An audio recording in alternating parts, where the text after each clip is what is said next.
Okay. We're back, we're live, and we're going to be taking up S59, which is an act relating to an income tax surcharge to reduce state retirement liability. So Abby, you want to walk us through this one? Yes. Pension liability. It's an income tax surcharge to do the state retirement liabilities. Okay. Great. I think because we went off live, I'll just state my name again for the record. Abby Shepherd, Office of Legislative Counsel. I'm going to share my screen with you. Pull up this bill. So this is S59.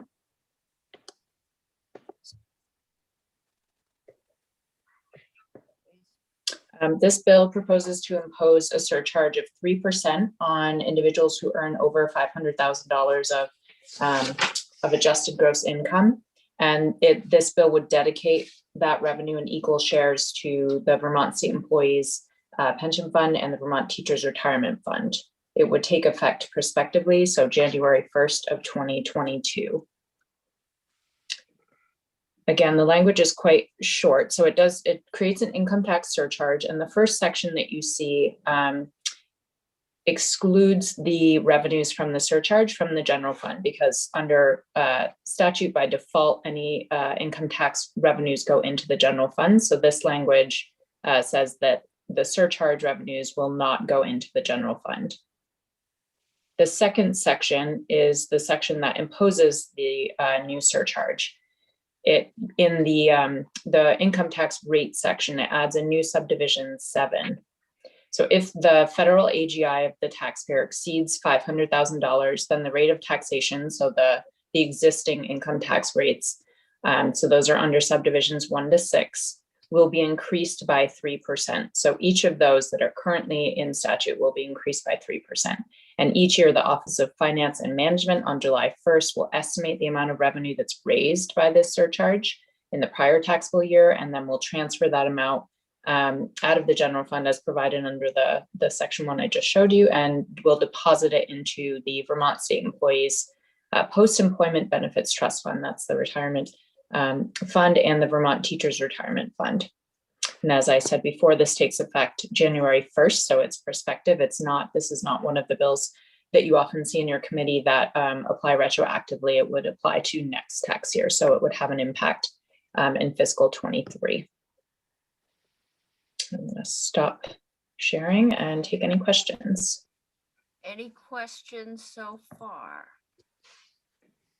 Okay, so this is a 3% surcharge, but we also have a proposal from the Tax Structure Commission for 2 point something. It depends on your tax rate, but another tax to be put on income tax. And maybe Graham, I'll have you talk to us about what this is going to raise. I'm not clear at this point because we have been fully funding the retirement accounts since 2007, and we have been paying down more than has been required into the fund to make up for the sins of underfunding in the past. So I'm not sure if this is meant to pay down those past dues or to cover the state's increased cost, annual cost. Is this because if it is, there's $30 million in the ed fund that's being hit. So do you have any idea where this money is going, and is any of it going because I thought yesterday they said post-retirement benefits also was teachers' health care? And does this cover that? I know, Abby, do you know? I can look into the specifics of what the fund section, the two fund sections that are referenced, if there are particular requirements on the use of those funds. I would need to defer to one of my colleagues who works in pensions on that. But the post-employment benefits trust fund is the state employees retirement fund, but I'm not sure whether the teacher's retirement fund has any impact on the healthcare costs. I'll look into that. They were throwing acronyms around yesterday, and there was a third one that included health benefits. So, okay, Graham, can you talk to us about costs, impacts, what we might Sure. gain? Yeah, so I modeled this. I would just say, as a preliminary or as a caveat here, that this one is kind of it's sort of difficult to model given the size of the tax increase for on a relatively small portion of the population. But we estimate preliminarily that this would raise about $65.5 million a year, on about 4,700 resident and non-resident taxpayers, and about just over 2,145 taxpayers who are residents would pay this income tax surcharge. Wanted to make a couple of points about this surcharge in S59. The first, that this creates quite a significant tax cliff at $500,000. So because the language, the way it's written, it says is once you make over $500,000, then you pay. Graham, Senator McDonald, can you take over for a minute? My Sure. daughter has just come home from the hospital. I'm going Oh, to greet wonderful. her. Wonderful. Okay. The first thing I wanted to mention is that this creates a pretty significant tax cliff at $500,000. So you can imagine the way the bill is written, it says if your income exceeds $500,000, then every single dollar that you make pays an extra 3%. And so what happens is at $499,999, you pay essentially the regular old income tax rates. But if you make $500,000 plus $1, then you pay an extra $15,000 in Vermont income tax. And so that's the type of cliff that generally you don't see in state and federal tax systems. That's why we have marginal rates, so that it's the tax on the next dollar. So you don't have these big big increases in tax liability once you cross a certain income threshold. The second point I wanted to make was this income for this group of taxpayers a lot of times is from capital gains. And while the number of taxpayers making over $500,000 does not change a whole lot, the people in that group does. So we know from various studies that for taxpayers with over 300,000 AG, again, this is a little bit lower, but that group does not typically stay the same every single year. Oftentimes, high income is a 1 to 3 or 4 time occurrence for taxpayers. So just keep in mind that the people who are getting taxed here are not the same people every single year. And the reason a lot of them have this high level of income is because of the large capital gain. And the third is this, as I mentioned, this is quite a large tax increase on this group. And we built in what we call elasticity. So the fact that taxpayers might start shifting income or moving residency to avoid this tax, we built in a factor for that based upon academic literature, but it's quite difficult to say what the response from these high income taxpayers would be to a tax increase, especially at a cliff that you'd see in this proposal. So that's why I think there's quite a lot of uncertainty surrounding this estimate, because you have the cliff combined with the sort of very large increase in taxes on a relatively small group of people. Graham, did I hear?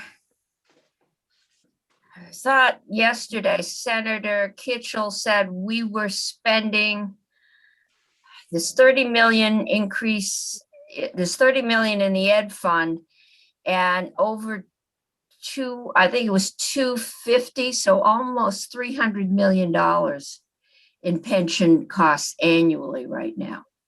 So this wouldn't cover it. No, I don't know what the intent is of this money. So the language here just says deposit it into the funds. So it could be used to pay the annual required contribution, or it could be used to help pay down the existing liability. If the legislature continues to fund the requirement without this money, and then so this money would essentially just be used to help pay down the liability slowly. Okay. Senator Hardy. I think Senator Pearson was first, so, okay. Oh, I'm sorry, I'm new. Okay, I'll go. I'm one of the co-sponsors, and I can't speak for all of the co-sponsors, but I think that this was an attempt to get something out there quickly to show that we were supportive of finding alternative revenue sources to help the situation with the teacher and state employee pension funds. My impression is that it would be for paying down the liability so that we are working on fixing the sort of structural problems with those funds moving forward and not putting it on the backs of the teachers or the employees. So that's my impression of what the intent was. Graham, I'm wondering if you could go over those numbers you said at the very beginning about the amount it would earn and the number of taxpayers you estimated for it. Yeah, sure. So based upon the modeling that I've done, for all taxpayers, there'd be about 4,780 returns that would end up be subject to this. So that's resident and non-resident, and it would raise $65.5 million a year. Among Vermont full-time resident taxpayers, of the 65.5, about 58.7 would come strictly from Vermont residents, and about 2,145 taxpayers would be Vermont resident taxpayers would be subject to the surcharge. Okay. And, certainly there are, I hear you about the cliff, and I don't like those cliffs. So if we were to move something like this, I think it would make sense to get rid of, to sort of ease in and get rid of the cliff. Pearson. I had the same question. I wanted to know how many people. So it's about 4,000 people, you said, or 4,000 filers. Filers, yeah, and about 2,145 Vermont filers who are specifically residents. Now there is a number, is at the top 10%. So that would be mostly these people. They already pay what percentage of state revenue and income tax? There's a top percentage that pays 50% of the revenue. Yeah, I don't quite know the number off the top of my head. I think it's something like 60% of our revenues come from taxpayers making over 300 or something like that, or over 200. Trying to pull that up. But yes, I mean that's the consequence of a progressive tax system. You have. But that's just income tax, right? Just income tax, yeah. That is the primary source of state revenue for the general fund. Well, it would be my assertion, Madam Chair, that Vermonters are not that interested in which fund their tax dollars go to. They are not. And the ed fund and through the sales tax and the property tax feels like a whole lot like a tax bill for most of them. Okay. So any other questions for Abby or Graham right now? Pensions I'm not moving anything until we get a better handle on pensions. because I'm not clear that this is caused by past underpayments. Somebody's estimates and projections were off.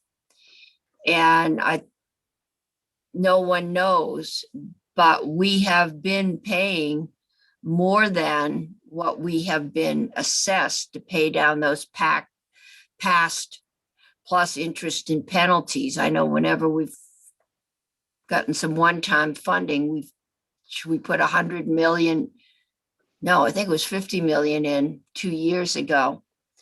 And no one seems to really, we don't know what caused this problem, and until we do, I don't think we're going to find a solution. So I think the committees are looking at that. And Senator Hardy and Senator Bray, did you have your hand up too? No, ma'am. Okay. Just saw movement at the bottom of my screen. I think, Madam Chair, that there are a number of factors that are leading to the problem with the fund. It's not just one factor. And so there were, I think, 15, 17 years of not funding the state's annual payment. You're absolutely right. Since 2007, we fund it in full, if not more than full.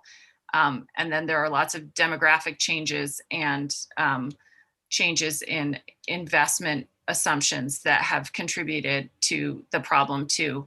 I don't think this bill is necessarily, laying blame. It's just trying to find a way to help raise revenues to rectify the problem so that it's not fully on the employees. So that's, you're right that it's complicated and there's a lot more work to do, but just there certainly it will take revenue of some kind. And so, yeah. Okay. Graham. I just wanted to clear up that stat that I told you about the progressive system. It's about 57% of total resident tax income that we receive that comes from those making above $150,000, which is about 7.5% of total returns. So. Okay. So we are once again ahead of schedule. Faith, can you see if the commissioner could come a little early? I've just done that. He'll join us at 3:55. 3:55? Okay. So we've got a few minutes and maybe we will go back on break for those few minutes or my computer screen dies here.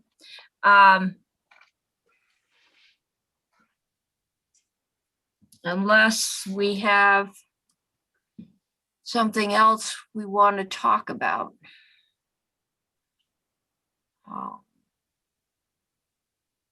I guess I've got a meeting with leadership and Senator Sirotkin to talk about the arrearages. I think joint fiscal will probably vote to release most of the money in this grant because it is not particularly flexible and we know the need is there and the whole arrearages will go out through present programs.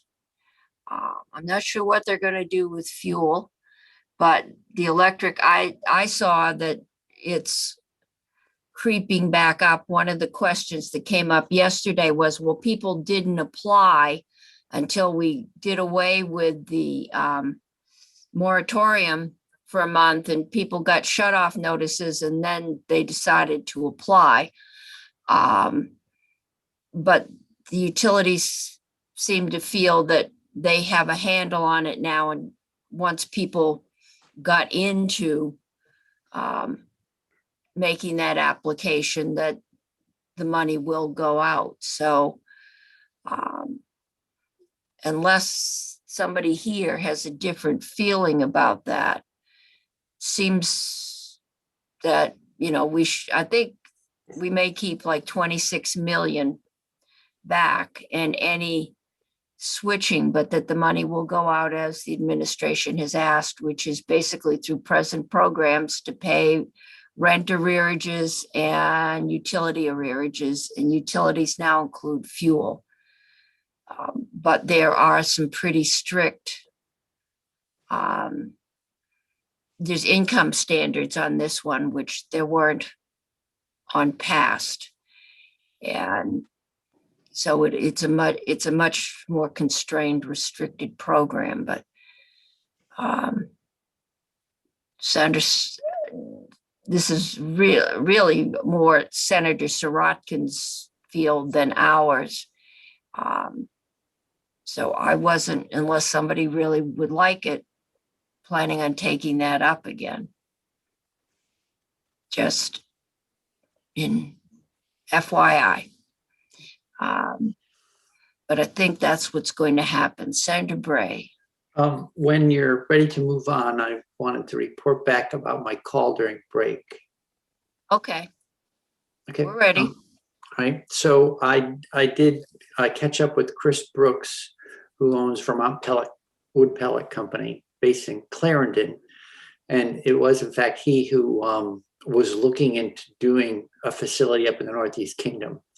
So he's very familiar with the woodshed, and sort of the opportunity. And he'd be happy to come in next week. So I've providing contact info to Faith.